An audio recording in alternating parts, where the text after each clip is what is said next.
95 news speed news కి స్వాగతం.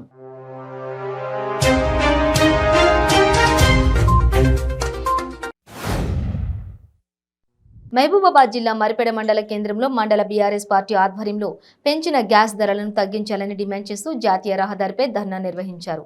ఈ ధర్నా కార్యక్రమంలో జిల్లా ఎంపీ బీఆర్ఎస్ జిల్లా అధ్యక్షురాలు మాలోత్ కవిత పాల్గొని రోడ్డుపై వంట చేసి నిరసన వ్యక్తం చేశారు. నిర్మల్ జిల్లా బాసర్ ఎంపీపీ భర్త బీఆర్ఎస్ నేత విశ్వనాథ్ పటేల్ పై కుక్క దాడి చేసింది. నిలబడ్డ చోటే వెనుక నుండి వచ్చిన కుక్క కరవడంతో ఆయనకు తీవ్ర గాయాలయ్యాయి. దాంతో ఆయనను ఆసుపత్రికి తరలించి చికిత్స అందజేస్తున్నారు. తిరుపతి జిల్లా గూడూరు పట్టణంలోని జడ్పీ బాలుర ఉన్నత పాఠశాలలో స్ట్రాంగ్ రూమ్లోని బ్యాలెట్ బాక్సులను గూడూరు ఆర్డీఓ కిరణ్ కుమార్ పరిశీలించారు. మార్చి 13వ తేదీన జరగనున్న ఎమ్మెల్సీ ఎన్నికలకు సంబంధించి వినియోగించనున్న బ్యాలెట్ బాక్సులను గూడూరు ఆర్డీఓ కిరణ్ కుమార్ తనిఖీ చేసి సిబ్బందికి పలు సూచనలు చేశారు. ప్రగతిలో ఉన్న నిర్మాణ పనులను వేగవంతం చేయవలసిందిగా మెదక్ జిల్లా కలెక్టర్ రాజర్షి సంబంధిత అధికారులను ఆదేశించారు. స్థానిక సంస్థల అదనపు కలెక్టర్ ప్రతిమ సింగ్ తో కలిసి రామాయంపేటలో సుడిగాలి పర్యటన చేసి నిర్మాణంలో ఉన్న డబుల్ బెడ్రూమ్ ఇండ్లు, వైకుంఠధామం, వెజ్ అండ్ నాన్ వెజ్ మార్కెట్లను పరిశీలించారు. ఎక్సైజ్ శాఖ అధికారుల తనిఖీలో భాగంగా నర్సాపూర్ శివార్లోని రుస్సుంపేట బస్టాప్ వద్ద గంజాయితో వెళ్తున్న ముగ్గురిని అదుపులోకి తీసుకుని వారి వద్ద నుంచి 510 గ్రాముల గంజాయి స్వాధీనం చేసుకున్నారు.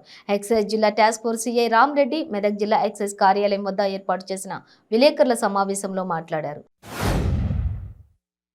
సనాతన హిందూ ధర్మం పరిరక్షణకే శ్రీ శ్రీ శ్రీ సద్గురు మహాదేవ్ స్వామీజీ ఆధ్వర్యంలో ఆది జగద్గురు రేణుకాచార్య జయంతి సందర్భంగా 300 కిలోమీటర్ల మేర సుమారు 2000 మందితో నిర్వహిస్తున్న మహాపాదయాత్రకు కొమురవెల్లి మల్లన్న ఆలయ అర్చకులు ఘన స్వాగతం పలికారు. యువతకు గంజాయిని సరఫరా చేస్తున్న ముఠాను నర్సాపురం పోలీసులు ఎస్పీ రవిప్రకాష్ ఆధ్వర్యంలో చాకచక్యంగా పట్టుకున్నారు. ఈ సందర్భంగా ఏర్పాటు చేసిన మీడియా సమావేశంలో ఎస్పీ రవిప్రకాష్ మాట్లాడుతూ 9 మందిని అరెస్ట్ చేసి 24 కిలోల గంజాయిని, 2 బైక్లను, 3 సెల్ ఫోన్లను స్వాధీనం చేసుకున్నామని తెలిపారు. విశాఖ జిల్లా కాకాని నగరంలో 2 పోలీసులపై దాడి జరిగింది. మద్యం మత్తులో ఓ అపార్ట్మెంట్ వాచ్మెన్ హల్చల్ చేశాడు. 100 నంబర్కు ఫిర్యాదు రావడంతో సాయిప్రియ అపార్ట్మెంట్కు వెళ్లిన 2 కానిస్టేబుళ్లు కిషోర్, కృష్ణారావుపై రాడుతో దాడికి పాల్పడ్డారు. ఎన్టీఆర్ జిల్లా జమలాపురం మేజర్ కాలువకు సాగునీరు విడుదల చేయాలని రైతులు జాతీయ రహదారిపై ఆందోళనకు దిగారు. ఏకొండూరు మండలంలో ఆంధ్రప్రదేశ్ రైతు సంఘం ఆధ్వర్యంలో రాస్తారోకో నిర్వహించారు. విజయవాడ జగదల్పూర్ జాతీయ రహదారిపై జమలాపురం మేజర్ కాలువలో నీటిని వెంటనే విడుదల చేయాలని రైతులు, రైతు సంఘ నాయకులు డిమాండ్ చేశారు. విశాఖలో పారిశ్రామికవేత్తల సదస్సు వల్ల లక్షల కోట్లు వస్తున్నాయని చెప్పుకునేదే కానీ ఒక ప్రణాళికాబద్ధంగా ముఖ్యమంత్రి పెడుతున్న సదస్సు అన్నారు మంత్రి కొట్టు సత్యనారాయణ. సింహాద్రి అప్పన్నను దర్శించుకున్న ఆయన మీడియాతో మాట్లాడారు.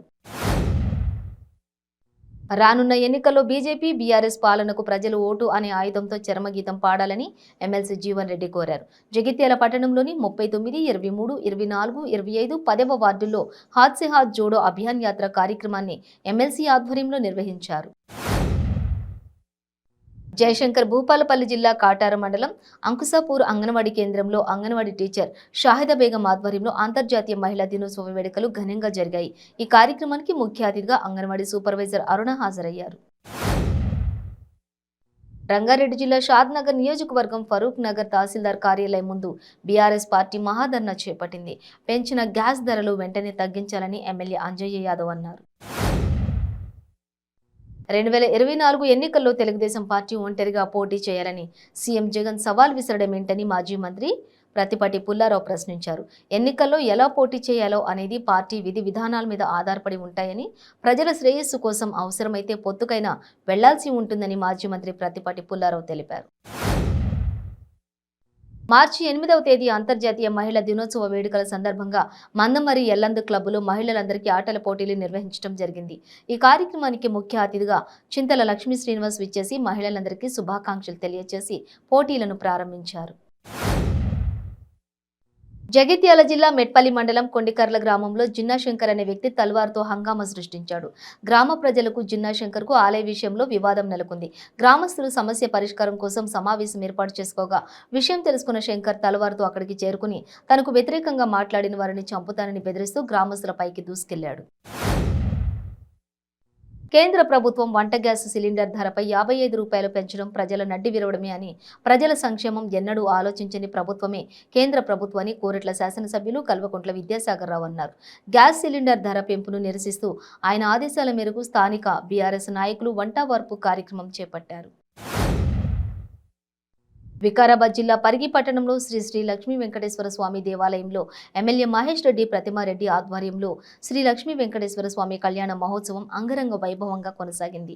అనంతరం శ్రీ లక్ష్మీ వెంకటేశ్వర స్వామి ఊరేగింపు కార్యక్రమం ఆచార సాంప్రదాయాలు ప్రతిబింబించే విధంగా ఆటపాటలతో మహిళలు ఊరేగింపు కార్యక్రమాన్ని కొనసాగించారు.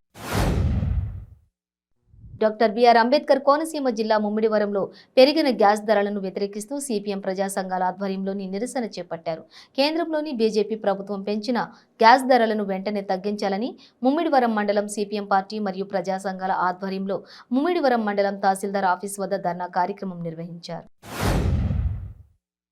కాకినాడ జిల్లా రాజనగరం నియోజకవర్గంలోని కోరుకొండ శ్రీ లక్ష్మీ నరసింహస్వామి వారి రథోత్సవంలో అపశృతి చోటు చేసుకుంది.